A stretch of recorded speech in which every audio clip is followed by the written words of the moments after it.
I think Daisy, the third episode of the Testaments this season, is my favorite. It's interesting to learn more about Daisy's past because she is an intriguing character. So let's get started.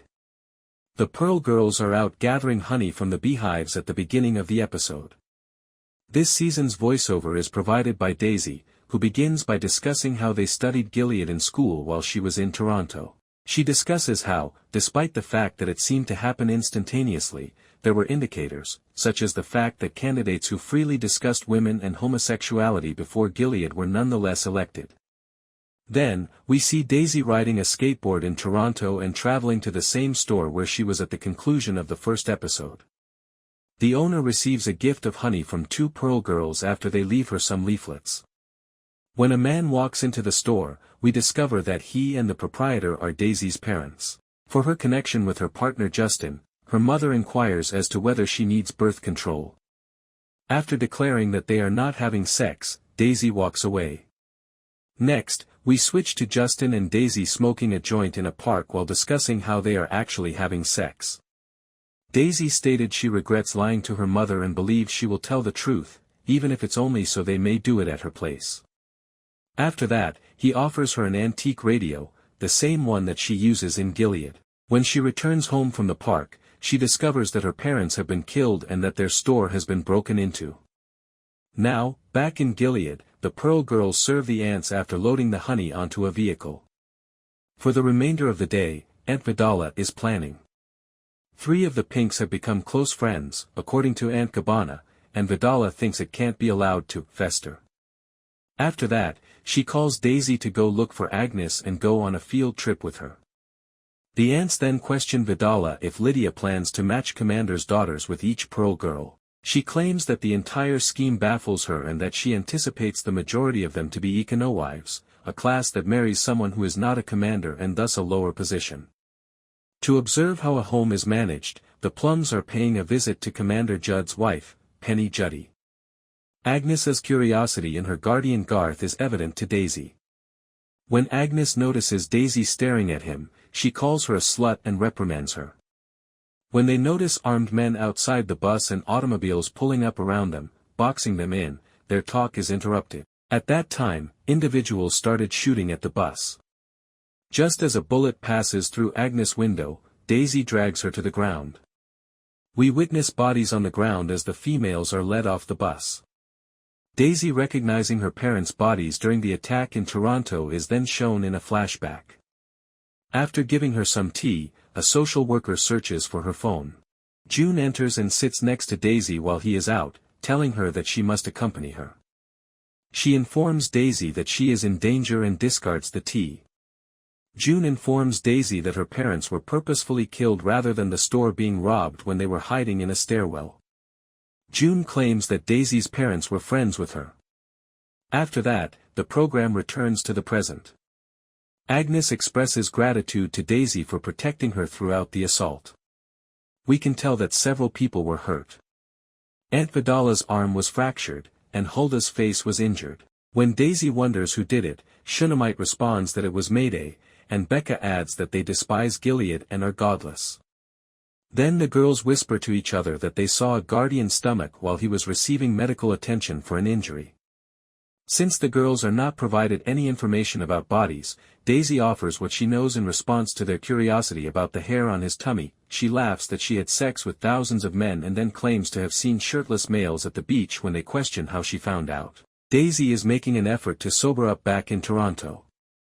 Daisy only wants to give her boyfriend a call to see how he's doing, but June urges her to eat something. Daisy inquires as to who would kill her parents after June says she must eat first.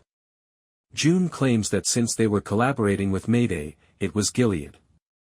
June informs Daisy that she doesn't know everything about her parents, but Daisy doesn't think they could be spies. June informs Daisy that a portion of her life is over, despite Daisy's insistence that she speak with Justin.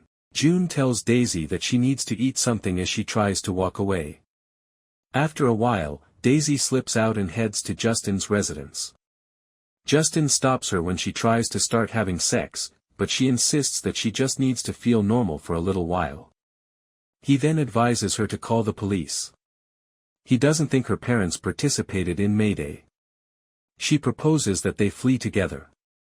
She's just freaking out, he adds, laughing, and walks off to fetch his parents.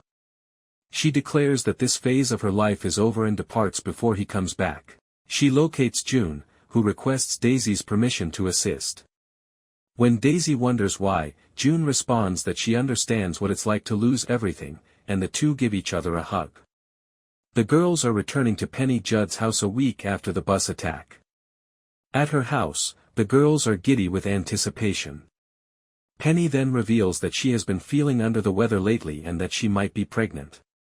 Commander Judd enters and gives the girls praise for how they handled the attack.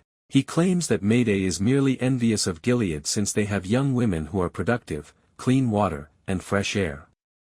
He asserts that because Gilead accepts young ladies from all around the world, they are solely familiar with hatred. He then turns his attention to Daisy and inquires as to why she traveled to Gilead. She claims that nothing remained for her in Toronto and that it was done to fulfill God's plan. He informs her that she now has a new residence. Daisy leaves for the bus ahead of the other Plums as they bid Penny farewell. After acknowledging in voiceover that she was never a Pearl girl, she goes up to Garth and inquires about what transpired. We learn that the attack was intended to be a retrieval mission and that he is also a member of Mayday. She hands him the map she was creating and inquires as to whether the girls will be harmed by it. She claims that his assertion that the girls weren't meant to be harmed undermines her confidence. When she informs him that she must talk to June, he inquires as to June's identity. After that, we return to a diner with Daisy and June. Daisy wants to know why Gilead wants to murder her now that she has come to terms with the fact that she killed her parents. June clarifies that their goal is to reclaim Daisy rather than murder her. June informs Daisy that she was freed by her parents in Gilead, and Gilead believes she is theirs. June corrects Daisy when she claims that her parents were her adoptive parents and that they had never visited Gilead.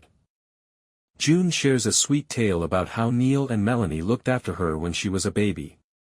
June urges Daisy to continue placing coffee orders as she departs. Someone will come get her, she claims. June responds to Daisy's question about being left alone by saying that Mayday has always had her. Don't let the bastards grind you down, she concludes. I thought this episode of The Testaments did a great job of blending the past and current. It also, in my opinion, provides a clear picture of how unrelenting this type of regime is.